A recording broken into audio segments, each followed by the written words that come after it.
Aqui é o professor Sérgio, professor de biologia aqui do Super Concurso, tá? E eu vim aqui dar um bisu maneiro para vocês a respeito do EQ 2020 da UERJ.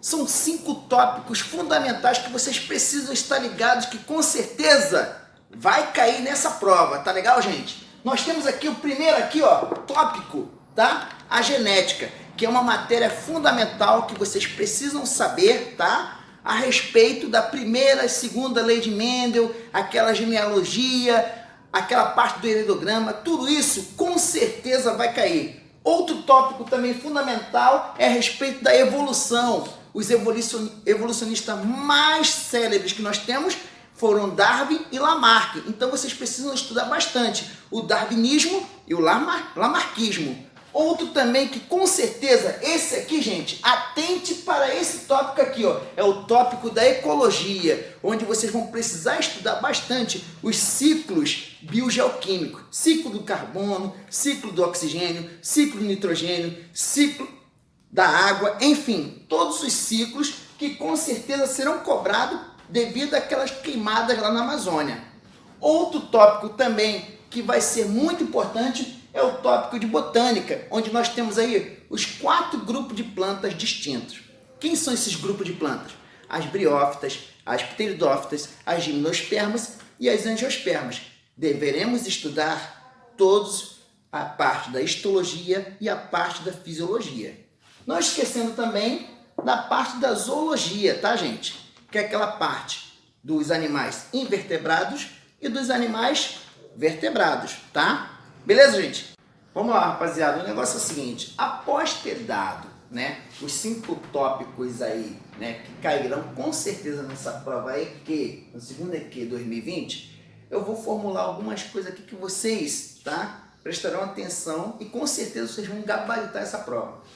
Na parte de genética, você tem que atentar ao seguinte, para os conceitos de genética, tipo dominante, recessivos, alelos, genótipos e fenótipos, tá?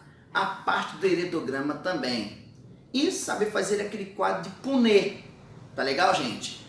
Mas como é que funciona isso? A coisa funciona o seguinte, o quadro de Punnett, ele vai ser dividido, né? Em azão, azinho, tá? Para você poder fazer o cruzamento. E aí você tem que saber que o quadro de Punnett divide em 4 quartos, tá? 1 quarto significa 25%, 2 quartos 50%, né? 3 quartos 75%. Então, atente para esses tipos, né, de questões. Tá legal, gente? Outra coisa também é o seguinte, tá? Quando eu falar de dominante, eu vou sempre especificar, né, se a doença ela é dominante ou recessiva. Mas, tá? Você tem que prestar atenção no enunciado. O enunciado que vai dizer para mim, tá? O que eu estou trabalhando, o caráter da minha doença, tá legal? Se esse alelo é dominante ou recessivo. Caso você não encontre o dominante ou recessivo, com certeza, tá? Eu vou ter aí uma ausência de dominância, tá legal, gente? Tá? Beleza? Aí, ó, na parte da evolução, né? Nós temos os pensadores da evolução, o lamarckismo, o darwinismo, né? Nesse caso aí, Lamarck e Darwin, né, eles fizeram pensaram várias vezes na evolução para dizer para vocês o que significava. O Darwin intitulou o seu livro, né, A Origem das Espécies, promovendo o quê? A seleção natural. O Lamarck, tá, ele fez a lei, né, dos caracteres segregados, tá, e a lei do uso e desuso. Em um deles, foi de caracteres segregados, ele não foi feliz, tá? Por quê? Porque, na verdade, né, tudo que você adquire ao longo da sua sobrevivência, você não consegue passar para os seus filhos, tá? Mas o que a característica que nasceu com você, tá? Você consegue passar para os seus filhos. Foi isso que ele não foi feliz, né, a respeito do pescoço da girafa, tá? Já o Darwin, ele foi feliz quando ele falou o seguinte, que o meio seleciona o mais adaptável. Tudo bem, gente? No caso da ecologia, né? A ecologia, vamos ter muita atenção, tá? Por quê? Falaremos aí, né? Com certeza vai cair em prova os ciclos biogeoquímicos, ciclo do carbono, ciclo do nitrogênio, ciclo do oxigênio, ciclo da água, né? E esses ciclos, ciclo do fósforo, e esses ciclos, tá? Estarão em evidência.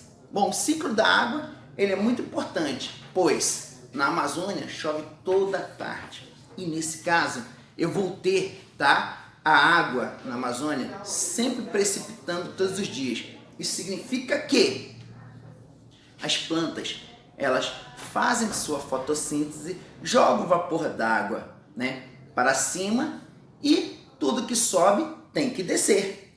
Esse vapor d'água desce em forma de chuva. Por isso que é bem legal que na Amazônia, toda vez que você vai para algum evento ou vai sair para algum lugar, eles perguntam, vai antes ou depois da chuva?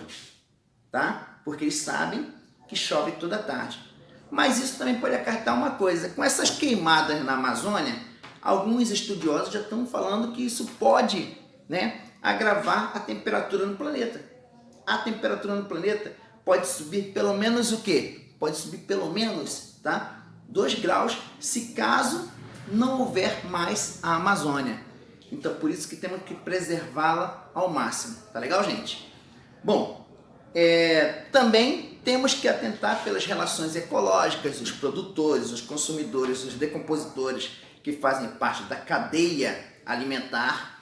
E nisso, dentro de uma cadeia alimentar, eu posso ter também a teia alimentar, que são cadeias alimentares entrelaçadas. Tá legal? A teia alimentar. Não esquecendo também das pirâmides ecológicas, a pirâmide de número, a pirâmide de biomassa, a pirâmide de energia. E não esquecendo que a pirâmide de energia é a única que não pode ser invertida, tá? Ela não pode ser invertida porque a energia, ela é unidirecional, vai sempre do produtor para o consumidor. Tudo bem, gente?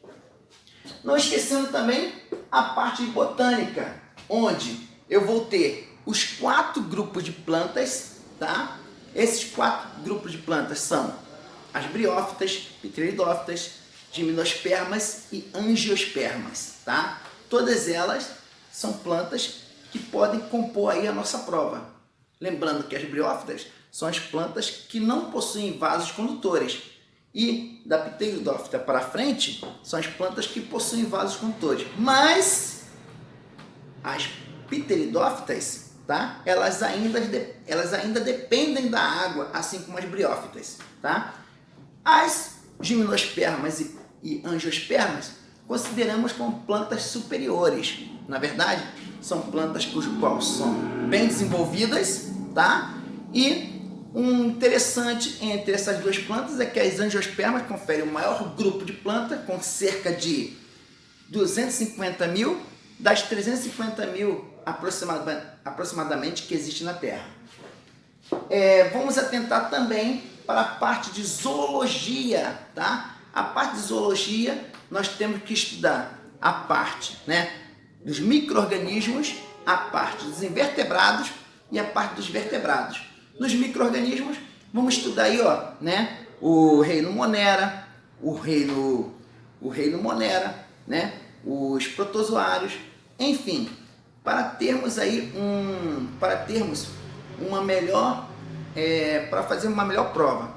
No caso, né, dos invertebrados, podemos atentar pelos filos, né? Filo equinoderma, filo porífera, filo equinoderma, filo plateuminto, filo nemateuminto, filo, né?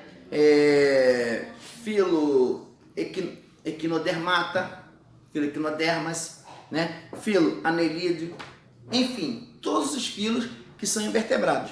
E aí, passando para os filos dos vertebrados, podemos ter aí, tá? Os filos cordados, né? Considerando os 5 grupos de vertebrados, que são o quê? Peixes, tá? Peixes, anfíbios, répteis, aves e mamíferos, tá? Considerando que os mamíferos foram o último grupo a aparecer na Terra, tá? E esse último grupo aí conferiu a evolução de todas as espécies tá? De seres vivos. Tudo bem, gente? Um abraço a todos.